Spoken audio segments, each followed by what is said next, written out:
So I've used and I've shared this self-tracker before where students are able to check and then they get a nice report of what they've done. So using Autocrat. And if you want that Autocrat video, it's right here where it walks through and it creates, again, that nice setup.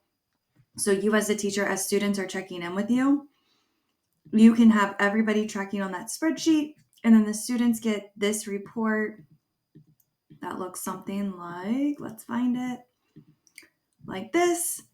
And it just walks them through what they have done and what's missing. So again, all those steps are in that video. What has happened though since then is that we have added a 40 book challenge here. And so right here is the individual tracker. And what's happening is students are going in, they're putting their book, and then they're picking what type of book it is and when they've read it. And then if they've checked it in their bookmark. Once it's been checked, students can see right here that this is how many they've read for the quarter, for the year, and how many they still need to meet for their goal. So the students are going in again and they're just changing whatever information, and you can see that this is updating as students are changing these things, or as you're changing them. Maybe you're checking in with students and you're filling this out for them.